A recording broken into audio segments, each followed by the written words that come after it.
Alright, in this video we will be discussing about unintentional weight loss. This topic comes uh, under the unit of gastroenterology, right? So under gastro we will be reading unintentional weight loss.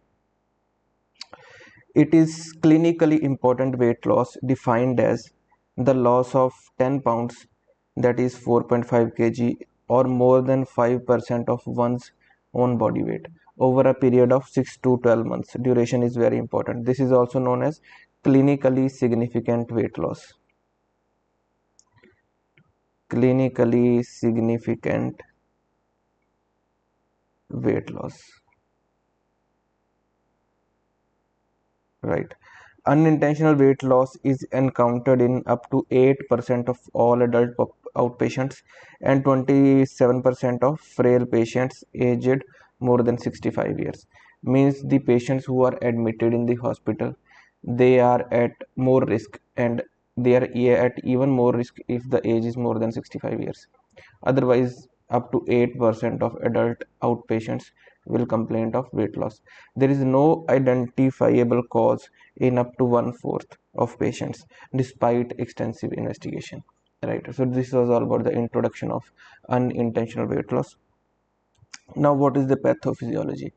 Among healthy aging people, total body weight peaks in the sixth decade and remains stable until the ninth decade, after which it gradually falls.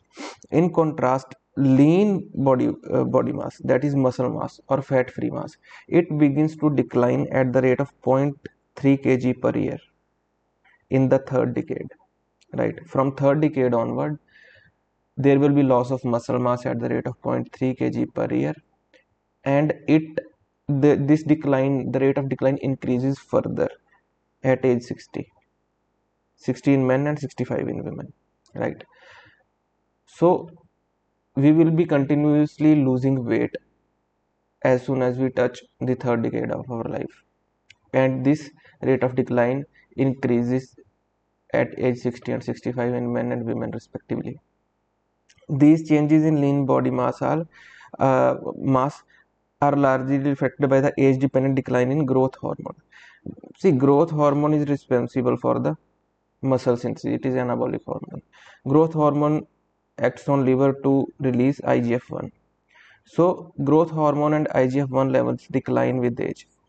When their levels decline, the lean muscle mass also declines. Right. What is the etiology? See, there are a number of causes. I mean, there is a chart in the Harrison's 21st. I am referring to the Harrison's 21st edition. There is a long list chart, but I have simplified it in certain way. We have to remember certain headings. We know that in cancer, there is weight loss. In some metabolic causes, there is weight loss. Some medicines cause weight loss. GI में malabsorption will cause weight loss, right? So we have to read a few of these causes in detail. For example, in cancer, all the cancers, I mean, all the cancers, they will lead to weight loss. Endocrine reasons, it is very famous quote that there are three causes that the patient eats more and still he is underweight, or he is losing weight. The first is hyperthyroid, second is diabetes, third is adrenal insufficiency. It is a very famous kind of notion that these three are the causes which cause weight loss despite increase in hunger. In GI disorders, malabsorption, right? Inflammatory bowel disease, there will be diarrhea. Pancreatitis, there will be malabsorption, right? Pernicious anemia, it is autoimmune. Difficulty in swallowing, like eclasia, these all are the GI causes. These are very important causes, GI causes of weight loss. Similarly, medicines, you have to remember SSRIs, NSAIDs, right? Levodopa, very important. Metformin causes weight loss, even it is a medicine that is given for weight loss, right? ACE inhibitors can also cause weight loss, and some other drugs. Cardiac condition CHF will cause weight loss. In renal insufficiency, this is basically a different topic. I mean, renal insufficiency like CKD will cause weight loss.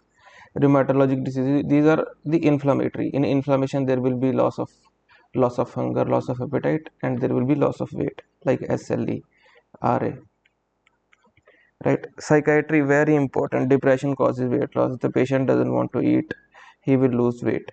Anxiety, paranoia, bereavement, right? Alcoholism, it will cause gastritis, and that will cause weight loss. Eating disorders, bulimia nervosa, right? Increased activity or exercise, these all will cause uh, weight loss. Emphysema, the patient will be very thin built. He will be moderately built but very least nourished. He will be very poorly nourished. Emphysema, this is the characteristic clinical finding of emphysema. COPD, that is the same thing. See, chronic bronchitis is not a cause of weight loss, but emphysema is. In chronic bronchitis, the patient is obese, or she is overweight at least, right? But emphysema, the patient is very thin at the inbuilt with pursed lips. So these are called as pink puffers, and they are very malnourished, and they have a certain degree of loss of weight. In infections, HIV, TB, parasites, and SBE, subacute bacteria, these are the causes of infection. Almost all infections cause weight loss, but these are the most infamous ones. HIV, the patient will come to you with the history of weight loss. TB में बहुत weight loss होता है. Parasites, weight loss, yes. Endocarditis also weight loss. Disorders of the mouth and teeth like caries and dyschezia, this can also cause weight of loss by the patient's difficulty to eat the things, right? So these are the causes of weight loss that we have to remember. Now, how will you evaluate a patient of weight loss? First of all, general physical examination. You will take the history, you will do examination. In history, you will ask the patient about the fit of his clothes, whether the clothes have loosened over time, right? In physical examination, you can see temporal hollowing and all that signs. In lab investigations, you have to do CBC, electrolytes, LFT, KFT, thyroid function test because hyperthyroidism is a cause, ESR because we have to rule out cancer, CRP we have to rule out cancer and rheumatological diseases, serum ferritin, some uh, like AOCD to rule out AOCD. AOCD will be occurring in CKD. It can occur in chronic inflammation, right? HIV testing if indicated. So these are the assessments. These are the lab tests that we will be do. I will repeat them once again: CBC, KFT, LFT, thyroid function, ESR, CRP, and serum ferritin. And the HIV testing and the other tests pertaining to some infections. For example, you can do Vidal. In typhi, there can be weight loss because the fever can the fever can last. It can run for months before it comes to diagnosis in some cases. So you can do Vidal also, or typhi dot. Nowadays we do typhi dot, right? So these are the investigations that you will do in a patient who presents with weight loss. These are some other things that you have to keep in mind. One is the medication review, cancer screening, MMSC for ruling out the depression, anxiety, and some CNS causes, right? Nutritional assessment, screening, nutrition screening initiative, observation of eating, simplified nutrition assessment questionnaire. These are all the tools to know about the nutritional status of a patient. Then activities of daily living, short forms is ADLs, instrumental activities of daily living, right? You can do chest x-ray and abdominal ultrasound also to rule out any mass in the lungs, rule out any TB. Chest x-ray में क्या दिखेगा? TB दिखेगी. There will be mass in the lungs. If for example lymphadenopathy, you can see cavities, right? Abdominal ultrasound, you can see the mucosal lining, you can see some mass, etc. So these are the investigation. In imaging is also important in initial investigation of a patient of unintentional weight loss. Treatment. See, the first priority is to identify the cause, the underlying cause, and treat the underlying cause. Most of the times you have to treat the underlying cause. If you treat the underlying cause, the weight loss will be reversed. Treatment of underlying metabolic, psychiatric, infectious, or other systemic disorders may be sufficient to restore weight and functional status gradually. Medications that cause nausea or anorexia should be withdrawn. For example, NSAIDs, SSRIs. They should be either replaced or they should be substituted by some other medicine, or you can stop them if it is possible. For those with unexplained weight loss, oral nutritional supplements such as high energy drinks. Okay, you have to supplement the patient. Oral nutritional supplements such as high energy drinks. Advising patient to consume supplements between meals, not with the meals, but between meals, so that the overall calorie intake of the patient is increased. Orexigenic, anabolic, and anti-cytokine agents are under investigation. Right? I can give you one or two examples of the same. In anabolic, you do nandrolone. You give nandrolone. Orexigenic, you can do Sipon syrup.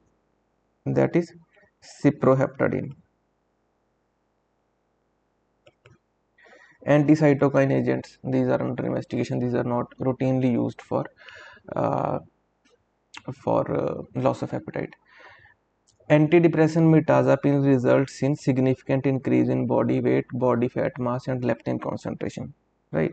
This is the side effect of mirtazapine that can be used as a therapy. Patients with wasting conditions who can comply with appropriate exercise program. Exercise is very important.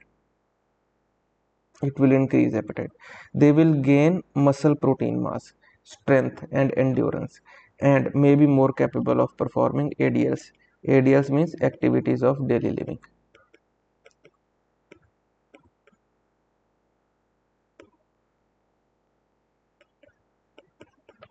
Right. So this is the treatment. Nutritional supplements between meals, cyproheptadine, nandrolone, mirtazapine, and exercise. This is the treatment of unintentional weight loss. Otherwise, you have to identify and treat the underlying cause. Right? If the patient is suffering from cancer, first of all, you have to diagnose cancer, then treat it. Right? The body will take care of itself if you timely diagnose the condition and treat it. Right, so that is all about unintentional weight loss. It was a small topic in gastroenterology, and I hope you will have learned something from this video. Thank you for your patient listening.